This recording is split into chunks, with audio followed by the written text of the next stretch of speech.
So yeah, I'm usually not in California this early in the year, but we were in Utah the last couple of nights, and we're down in Phoenix and Dallas. So yeah, there's front of house on now. All right, Joe. How long have you been doing the classical training in New York, and how do you think it's helped you? I know, I've heard the difference in yours, I know it's all different. How do you feel about the training? Yeah, the training has sort of given me a completely different voice, to be honest. I think when you have a good lads. Good. You gotta hold it down, guys. This guy's talking. No, it's good. It's good. Yeah. I think it's one thing to have an ability, but you have to really. It's like I use the athlete analogy a lot. Like an athlete can have an ability, can be born with a talent, but the more you understand your body and how it works and what you're trying to get it to do, the better you're going to be. So, like, you know, the best athletes in the world still train as hard now as they did 10 years ago or whatever, you know. So it's the same with music, it's the same with singing. There's always room for improvement, there's always another level to go. So I always felt like that about my voice anyway, even when I started touring. But sometimes you just need to meet the right person to unlock something in you. And also it's as much about their knowledge, it's as much about the person as their knowledge of the voice as well. Because certain teachers could be very knowledgeable, but if they don't click with you, it's a very sort of personal relationship with the voice teacher. Because if you're not, it's not just the vernacular they use, but if you're not sort of on their level in terms of where you both want this to go, then it's a very difficult process. It's exactly like an athlete with a coach. You know, most top level coaches will have the same level of, let's say, scientific knowledge about but then one coach comes along and just brings the person to the next level. And it could be just a sort of a synergy between the two people. So I met my teacher in New York, and the way he talks to me about singing is just the way that I understand it, and I'm never unsure as to what I need to do to get what he wants out of me. So yeah, the classical training has completely lifted my voice to a different level. And because of that, then it opens up a completely different repertoire of songs. Everything's gone up keys. It's more exciting. It's way more demanding of my voice. But that makes it way more dynamic in terms of putting on a show as well. Like, you have your spectrum of music goes so much wider. You know, you can really bring people up to highs and lows. You know, you can, and not just genres, but the way I sing an Irish song now compared to 10 years ago is completely different. Well, the posting that you did of Billie Eilish. Yeah. So I've started putting up kind of fun stuff on Instagram just to kind of show different things, you know, just to show off, really. So Instagram's great for that. It's very useful for showing off. So, yeah. So. I have a question. When Celtic Thunder, like when you sing a song, like all of you guys have like a certain number of lyrics that like you have to say, and then it like reverts to someone else. And I didn't know anything about you. And then when I saw you sing that song, I can't remember it, Take Me Home. Yeah. All the other fellas sang it, and then your voice came on, and oh my God, I was freaking blown away. And I want to tell you, I drove a long way to see you tonight.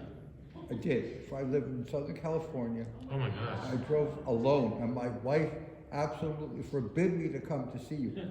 So I'm in trouble with your wife because I'm alone, 74, you know?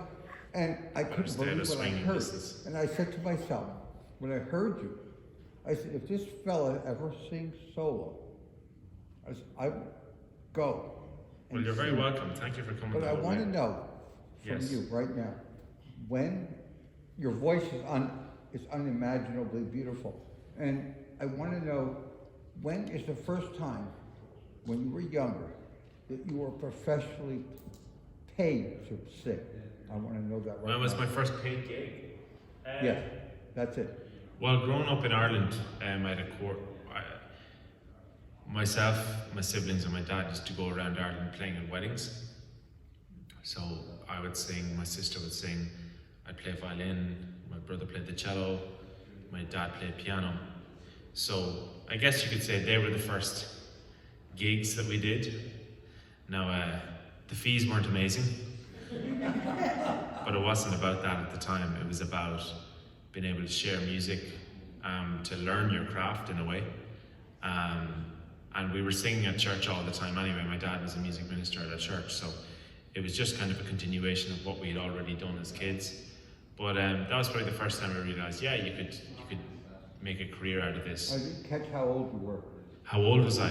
When we started that, I was probably 13, 14, right? So, but my first actual proper paid gig was probably with Celtic Thunder. Yeah, when they started paying me, I thought, oh, I could. How old were you when you started Celtic Thunder? I was 20 when I joined. 20. And you're not associated with that no more. Oh, I am, yeah. I'm still involved with Celtic Thunder, yeah. So we just did a new album, and it's not coming out till, it's going to be later in the spring for sure. So we just haven't toured. Well, we toured last year for a month, but we haven't been out here since 2018. I know that. But we are finalising dates for the fall. So we had a Zoom call the other day. We are doing that. So I have to tell you one more thing. yeah, because A year ago or so, the holidays of 2021, you sang, there were 3 beautiful people. I think the other Emmet, you, and the most beautiful girl. yeah, And you Isabella, sang yeah. Auld Lang Syne. She's easy on the eye, as you say. Oh my word. Yeah, I yeah. can't tell you how much I That was love nice, yeah. We put that together in New York. Like Isabel's probably one of the most famous opera singers in the world. 2021. Emmet right? wants to be one of the most famous opera singers in the world. And I'm just hanging out. No. Yeah, and myself and Emmet are developing a show. We're filming in Europe in April with an orchestra. We're putting together our own 2-man show that we're going to tour with orchestras. We might have a gig I think we have a couple of gigs in August, and then 2024 we're going to be doing lots more. So anyway, I shouldn't have told you that, but there you go. So yeah, so it's all good. Yes, we'll get to Kathy and then we'll get to yourself after that, and then anyone else who has questions. Yes. You are always on the road. How do you deal with jet lag? How do I deal with jet lag? You could have asked me that yesterday at about 3 o'clock. I don't really get it anymore. I just don't think about it. Just you land somewhere, you're tired. You have to coffee keeps you going. I have lots of credit on my Starbucks app. Mainly thanks to you guys. Fans have been unbelievable over the years, giving me Starbucks cards. I think they just feel sorry for me. But honestly, even when I land home to Ireland, whatever time it is, and you just have to get through that day. And once you get the first night's sleep, once you sleep through, you're fine. But if you go to bed in the morning when you get in off a flight, you're goosed, because then your clock is totally wrong. So sometimes I take melatonin if I can't sleep or whatever. But it's just one of those things. I think jet lag is as much about it's not so much about the hours you slept, but when you ate. So for example, if you're traveling, like I know athletes, if they're traveling across the globe for a competition, they'll plan when they're eating more kind of specifically than when they sleep, because we're getting very technical now, but like your digestion, like that very much dictates how active your body is, if you know what I mean. You know, there's no point eating a big meal and then expecting to be able to go to sleep, but they would plan that as much as their sleep. So for me, yeah, it is what it is. We get in, when did we fly from Ireland? Thursday? Yeah. And like by the time we got to our Airbnb in Utah, we'd been on traveling 28 hours. But I have to get up the next day and do a show, but it is what it is. I bring it on myself, don't worry, I'm not looking for any pity. I probably wouldn't get it anyway.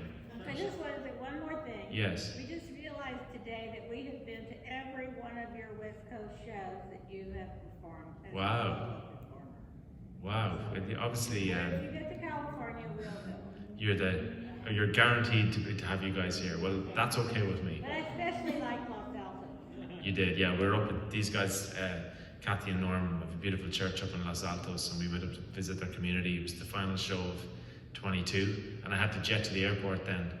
I was on a tight flight, running to the gate in my suit. But we got there, and these guys were amazing, worked with me and got me home for Christmas. So, you had a question? Yeah. I'm glad to hear with the Celtic Thunder, they're going to have a fall tour. Mm-hmm. But when I found out about this show, I made the tickets right away. You were ready to go. Yeah, I wanted to go to the Los Altos one in December. But it was a case, when it rains, it pours. I had 3 things I would have liked to do. You know, busy schedules. You know, it's like a bus. You wait an hour for one, and then 3 come along. So when this one came up, You jumped on it. Yes. Good stuff. Good Because stuff. I enjoy watching your shows. I saw you the last time. Tell you what, there's big expectations this evening, ladies and gentlemen. I'm worried. I'm getting a bit worried now. Has anyone not asked the question who really wants to? Some of you guys are very quiet. I know. We'll just get this lady. Yeah. I'm just curious, when you said a song, an Irish song you sing now is different than it sounded 10 years ago. Well, like, what's different about it? And the way I sing it would be different technically, but also I'm 10 years older. So, I mean, it's like you do things differently with your stomach muscles or whatever it is. Yeah, so like it's like anything, like your technique develops over time. You know, like your voice is very much, your voice changes as your physical development changes, right? You know, it's like, you know that. Over time, your voice will change across the span of your life. Not just like going from voice soprano to tenor, but, you know, it happens with everybody. But from a kind of a performance side of things, or even a spiritual side of things, not just talking about Irish songs, but I've lived a life.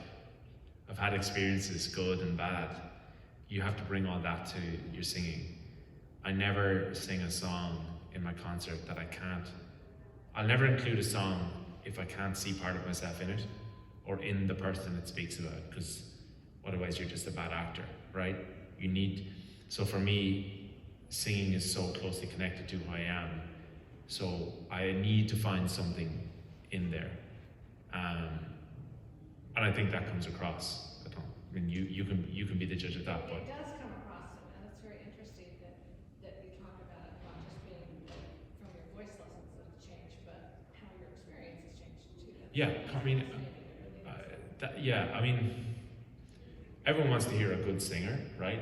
But no one falls in love with perfect singing. If you want the perfect sound, you can get it off your computer or something, you know what I mean?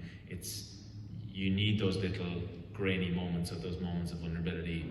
That's what makes it human, as opposed to the perfect auto-tuned sound. You know, that's like sometimes in recordings when they're edited too much with compression or reverb or auto-tune, the life of the song is gone, right? So, and in live performance as well, like it's different every single time I sing a song. Because singing a song is kind of almost like a stream of consciousness. It's what you're doing in that moment in time, and something could have happened 5 minutes prior that's going to affect the way. It's like having a conversation with someone. You know, if you're kind of transient throughout your life, and you're very present, and I would be very present in my singing. If I'm in a song, I'm not thinking about what's coming 3 songs down the line. I'm there, because you have to be. Because if I'm not honest if I don't believe the story, or if I can't be honest about what I'm doing, how are you supposed to believe it, right? So, and there's also elements of like, certain songs I'll sing directly to you, as if we're all kind of having this conversation together, but there's certain songs that I'll ignore the audience because I'm not here, I'm somewhere else. And you're there kind of looking in, kind of like watching a movie or something, you know what I'm saying? So it's very important, I say to young singers, like if I've done some master classes and stuff with singers, and I'll always challenge them to think about that before they even utter a word of a song. Who are you talking to? Are you talking to yourself? Are you having an experience that we're watching, or are you telling us? Are we there? Are we in the room? And they're like, oh, I didn't think about that. It's like, you have to think about that. Otherwise, what is it? Like it'll be like watching a movie and the actor suddenly looks at the camera. Do you know what I'm saying? Like that would be like. And it's interesting because I feel like that's exactly what we see when you're singing. It's like it's more than just your voice coming out. It's bigger than that. And so it would be interesting. Sometimes when I don't have the opportunity to see people sing very often, but sometimes I look for that to see, am I seeing something that's like more of them coming out than just their voice? Yeah. But that's what people gravitate towards. Music and every other person you admire in your life, or sometimes it might be someone we aspire to be like. It's not just what they do, it's who they are. You know? So as I said, like I can get up and be a perfect singer. You know, I can train my voice to do that, but people need to see, I mean, aside from me seeing a part of myself in the song, you need to see a part of yourself in what I'm delivering. Because that's what you're all seeking. That's why any of us go to a concert or go to something. Whether we like it or not, if it connects with us, it's because there's part of ourselves in it. And also, everyone, like I've sung a song like Danny Boy, and you're sitting there smiling and the person next to you is crying. How does that make any sense if it was just one thing? So it's not about me or the song, it's about what the song has done to that person. Has it brought back a difficult memory? Has it brought back a happy memory? It's totally subjective and it's totally personal to every single person. So there's like 200 different experiences going on at the one time. And I can't tell you which one you're going to have. All I can do is be honest in what I'm doing. And whatever you take away from it, whether you like it, whether you don't, whether you smile, whether you cry, whether you laugh, it's kind of not up to me, you know what I'm saying? Because you walked in the door tonight having lived the life that you've lived. And a lot of that comes through, because music is very visceral as well. It kind of brings out stuff in people that another experience wouldn't. We were just having a conversation. We're guarded, but music disarms. Like, as a singer, music disarms me. I'm probably my most honest when I'm singing. As in, like, the veil comes down. Like, we all live our lives and we're guarded in certain situations. But there's something about music that, if you're doing it honestly, like I've been on stage before and started singing, and I felt myself kind of lose control because of the emotion. And it's kind of embarrassing, but I have cried in the middle of songs sometimes. When it happened the first couple of times, I was kind of, this is kind of showing weakness, but it's not. It's just, you have to just put it out there, and whatever happens, happens. So that's why people come back to music experiences again and again. My sister's a music therapist. She uses music to help people who can show no emotion because of maybe they have, autism, or they're on, different conditions, dementia, Alzheimer's. People come back for 2 minutes of a song and then they disappear again. And I've seen it. We've done a couple of those visits to some care homes for some fans who've asked us to do it. And one lady who had been non-verbal for 4 months sang Moon River with me the whole way through, every word of the song. And all the staff were just, and again, that wasn't me, that was what the music was doing to her. So it's powerful, Yeah. You had a question? I did. Do you ever write your own music? I haven't got into writing. I would love to at some point, but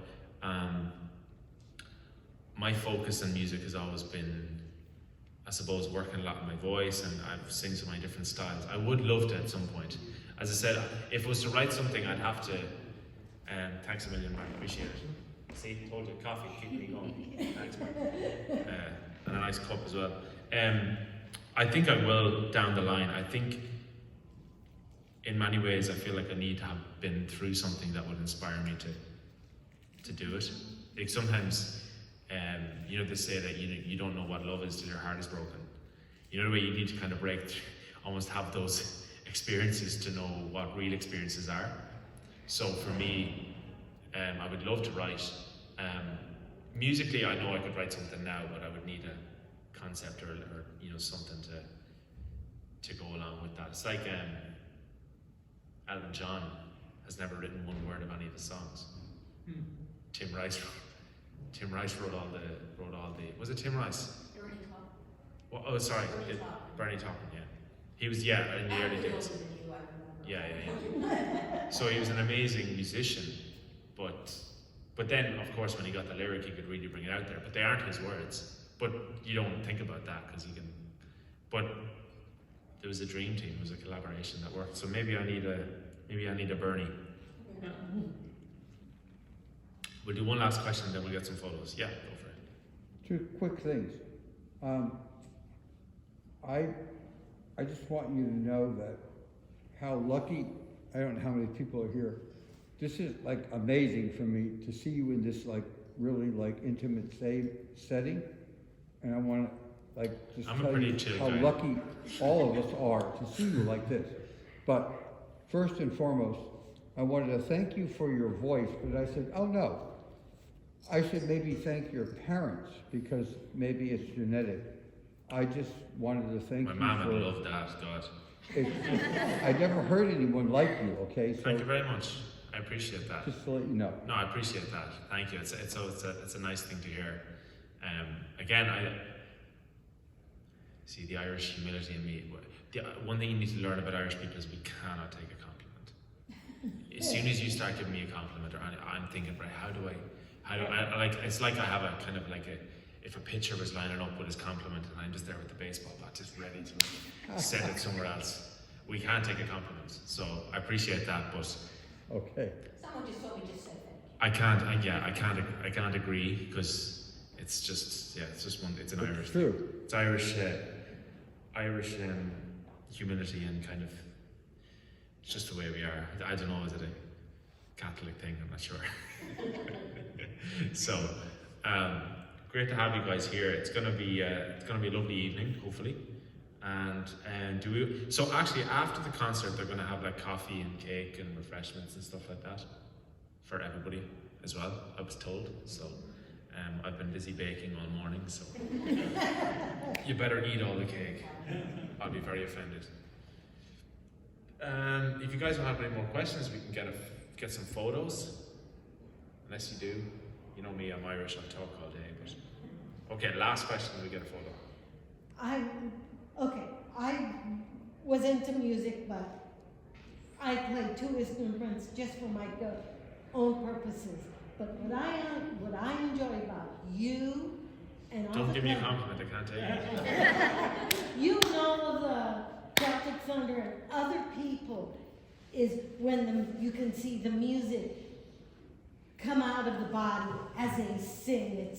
Yeah, that's what we, talking about that. It's got to be connected to, because I think because when your instrument is part of your makeup, it's a kind of like, as I said, if you're a true singer, it's like for me, the truest form of myself comes out when I sing, like warts and all. When I'm talking to you, I can. But that's what I enjoy. It's like when you're talking to someone, you can sort of divert whichever way you want to go, but when you're singing a song and you're kind of putting it out there, it's very hard to do that. Or if you do, it's pretty obvious. I've seen some bad actors in my time sing songs, so it's just one of those things. It's what makes it real. Just on top of this, one more thing. Yeah. I know because you were raised in the church and sang hymns. Yeah. That's one of the things I've noticed, that when you sing hymns, I can see who you're singing them to. Right.